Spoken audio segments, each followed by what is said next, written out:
Shalom, Bapak Ibu, saudara-saudari yang terkasih dimanapun berada. Damai sejahtera buat kita semua dari Tuhan kita Yesus Kristus. Seperti biasanya setiap hari kita merayakan pestanya orang-orang kudus. Hari ini hari Kamis, tanggal 24 Februari tahun 2022, kita merayakan pestanya Santo Montanus. Saya akan menceritakan kisahnya, dengarkan ya Bapak Ibu saudara-saudari yang terkasih. Kaisar Valerianus menganiaya umat Kristiani dengan bengis sepanjang masa gereja. Ia meluluskan eksekusi pada bulan September 258. Tak lama kemudian pejabat yang menjatuhkan hukuman mati kepada Santo Cyprianus tewas. Dan pejabat baru menggantinya nyaris menjadi kurban dari suatu persekongkolan untuk menghabisi nyawanya. Otoritas Romawi mencurigai persekongkolan ini adalah bentuk balas dendam atas kematian Santo Cyprianus. Mereka lalu menangkap 8 orang yang tidak tahu apa-apa. Semuanya adalah orang-orang Kristen, sebagian besar adalah para klerus dan semuanya adalah pengikut setia Cyprianus. Tahanan Kristen itu dijebloskan ke dalam penjara bawah tanah yang gelap. Di sana mereka mendapati para saudara Kristiani mereka yang sudah lama ditangkap. Kotor dan pengap melingkupi kelompok tahanan ini. Mereka sadar bahwa mereka akan segera menghadapi kematian dan kebakaran. Orang Kristen itu ditahan berbulan-bulan lamanya dalam penjara. Mereka dipaksa bekerja di siang hari dan tanpa sebab seringkali tak diberi makan dan minum. Dalam situasi yang tidak berkemanusiaan ini, macam itu komunitas kecil umat Kristen ini bersatu dan saling tolong-menolong satu sama lain. Yang awam melindungi para uskup, imam dan diakon yang selalu menjadi sasaran kekejian para penjaga. Ketika tahanan Kristen pada akhirnya dibawa ke tempat pelaksanaan hukuman mati, masing-masing diizinkan untuk berbicara. Santo Montanus yang tinggi dan kekar berbicara dengan penuh gagah berani kepada segenap umat Kristiani yang ada di antara khayalak ramai. Ia menasihati mereka untuk setia kepada Yesus dan untuk lebih memilih mati daripada mengingkari iman. Santo Lysius yang kecil dan rapuh berjalan tertati-tati ke tempat eksekusi. Ia lemah akibat masa-masa berat dan sulit di penjara, namun matanya berbinar-binar menatap langit. Sesungguhnya ia harus bertopang pada 2 teman yang membantunya tiba di tempat di mana para algojo telah menanti untuk memenggal kepalanya. Mereka yang menyaksikan berseru-seru memintanya untuk mengingat mereka di surga. Sementara tahanan Kristen ini seorang demi seorang dipenggal kepalanya. Khayalak ramai semakin berani.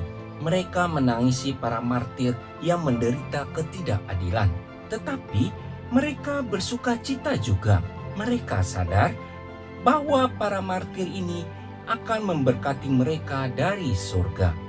Santo Montanus dari Kartago, Santo Lucius, Santo Julianus, Santo Victorius, Santo Flavianus dari Kartago dan 5 orang santo lain yang tidak diketahui namanya wafat sebagai martir pada tahun 259. Setiap martir adalah persembahan bagi gereja.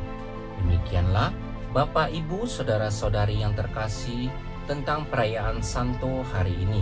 Semoga kita yang mendengarkan hari ini semakin diberkati oleh Tuhan kita Yesus Kristus dan iman kita semakin dipertebal.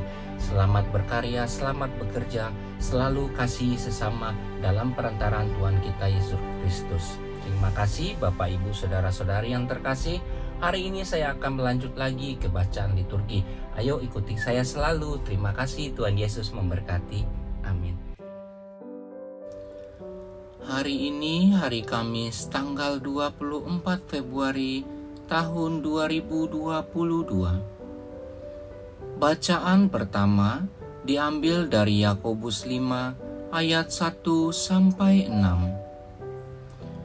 Jadi sekarang, hai kamu orang-orang kaya, menangislah dan merataplah atas sengsara yang akan menimpa kamu. Kekayaanmu sudah busuk dan pakaianmu telah dimakan ngengat. Emas dan perakmu sudah berkarat, dan karatnya akan menjadi kesaksian terhadap kamu dan akan memakan dagingmu seperti api. Kamu telah mengumpulkan harta pada hari-hari yang sedang berakhir.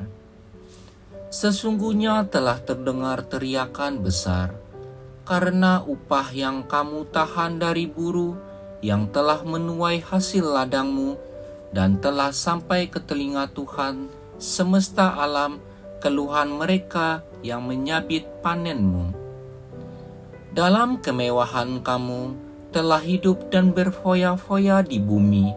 Kamu telah memuaskan hatimu sama seperti pada hari penyembelihan. Kamu telah menghukum, bahkan membunuh orang yang benar, dan ia tidak dapat melawan kamu. Demikianlah sabda Tuhan. Syukur kepada Allah. Inilah Injil Tuhan kita Yesus Kristus menurut Markus. Dimuliakanlah Tuhan. Bacaan Injil diambil dari Markus 9 ayat 41 sampai 50. Aku berkata kepadamu, sesungguhnya barang siapa memberi kamu minum secangkir air oleh karena kamu adalah pengikut Kristus, ia tidak akan kehilangan upahnya. Barang siapa menyesatkan salah satu dari anak-anak kecil yang percaya ini, lebih baik baginya jika sebuah batu kilangan diikatkan pada lehernya, lalu ia dibuang ke dalam laut. Dan jika tanganmu menyesatkan engkau, penggallah, karena lebih baik engkau masuk ke dalam hidup dengan tangan kudung daripada dengan utuh kedua tanganmu dibuang ke dalam neraka, ke dalam api yang tak terpadamkan. Di tempat itu ulatnya tidak akan mati dan apinya tidak akan padam. Dan jika kakimu menyesatkan engkau, penggallah, karena lebih baik engkau masuk ke dalam hidup dengan timpang daripada dengan utuh kedua kakimu dicampakkan ke dalam neraka. Di tempat itu ulatnya tidak akan mati dan apinya tidak akan padam. Dan jika matamu menyesatkan engkau, cungkillah, karena lebih baik engkau masuk ke dalam kerajaan Allah dengan bermata satu daripada dengan bermata dua dicampakkan ke dalam neraka, di mana ulat-ulat bangkai tidak mati dan api tidak padam. Karena setiap orang akan digarami dengan api. Garam memang baik, tetapi jika garam menjadi hambar, dengan apakah kamu mengasinkannya? Hendaklah kamu selalu mempunyai garam dalam dirimu dan selalu hidup berdamai yang seorang dengan yang lain. Demikianlah Injil Tuhan. Terpujilah Kristus. Renungan Harian Katolik hari Kamis tanggal 24 Februari tahun 2022. Tak jarang kita sibuk beradu argumentasi tentang kriteria orang yang baik hati. Ngapain repot-repot dengan definisi? Mengembalikan orang yang tersesat ke jalan benar, memberikan seteguk air kepada yang kehausan, dan tersenyum kepada sesama juga merupakan kebaikan hati, ujar Mahomet. Yesus berkata, Barang siapa memberi kalian minum air secangkir, oleh karena kalian adalah pengikut Kristus, ia tak akan kehilangan ganjarannya. Artinya, orang-orang yang bersikap ramah dan mau membantu murid-murid Yesus yang aktif memberitakan Injil akan menerima upahnya. Mereka akan mendapat tempat di hati para murid, dan melalui para murid-murid itu, mereka nantinya akan digabungkan dan tinggal bersama Yesus di surga. Para murid akan menjadi berkat bagi orang-orang yang bersikap baik terhadap mereka. Namun, Yesus juga mengingatkan para murid akan bahaya penyesatan. Mereka akan dihukum bila menyebabkan orang beriman yang lemah, kurang berpendidikan, dan sering diremehkan, berbuat dosa dan meninggalkan imannya, murtad. Mereka tidak hanya akan dibuang ke laut sebagaimana dilakukan oleh para penguasa Romawi terhadap para pemberontak, tetapi di lehernya juga akan diikatkan batu kilangan. Oleh karena itu, jika tangan, kaki, dan mata menjadi penyebab orang berbuat dosa, penggal dan cungkil saja, sebab lebih baik masuk ke dalam kehidupan kekal kerajaan Allah dengan tangan, kaki buntung dan mata buta daripada dengan tangan, kaki, mata utuh masuk neraka. Maksudnya, kehidupan jasmani tidak bernilai dibanding kehidupan kekal.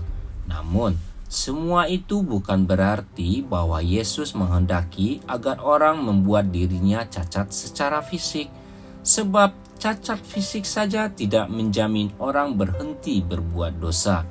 Yesus menuntut agar orang menghentikan segala aktivitas yang membuat dirinya berdosa. Ia meminta agar para pengikutnya memiliki roh pengorbanan, menyangkal diri, dan diri berdamai dengan sesama. Inilah artinya mempunyai garam dalam dirinya.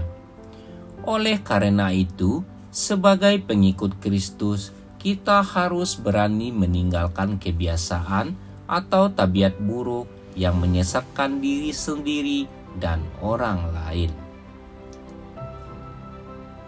Ada 3 anggota tubuh yang ditulis dalam bacaan Injil hari ini, yakni tangan, kaki, dan mata. Menurut Injil Markus, ketiga anggota badan itu memiliki arti tersendiri. Apabila ketiganya digunakan sebagaimana seharusnya, maka orang itu akan hidup. Sebaliknya, jika ketiganya menyesatkan, maka orang itu akan masuk neraka. Yesus memerintahkan kita untuk memenggal tangan atau kaki dan mencungkil mata kita apabila menyesatkan kita. Ia berargumen bahwa lebih baik masuk ke dalam hidup dengan tangan kudung atau kaki timpang atau mata sebelah daripada dengan badan utuh tetapi masuk neraka. Ajaran Yesus ini sangat tegas dan jelas. Ia menghendaki agar kita semua selamat, tidak seorang pun binasa. Keselamatan itu harus kita perjuangkan sedemikian rupa tanpa dihalang-halangi oleh kelaliman atau dosa yang lahir akibat salah jamah, salah lihat, dan lain-lain.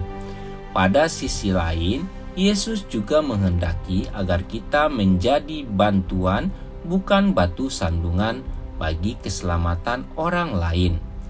Ia meminta kita untuk menjadi garam bagi sesama yang bisa memberi rasa dan suasana penuh kedamaian, cinta kasih, dan keselamatan. Sambutlah sabda Tuhan bukan sebagai perkataan manusia, melainkan sebagai sabda Allah. Semoga demikian. Amin.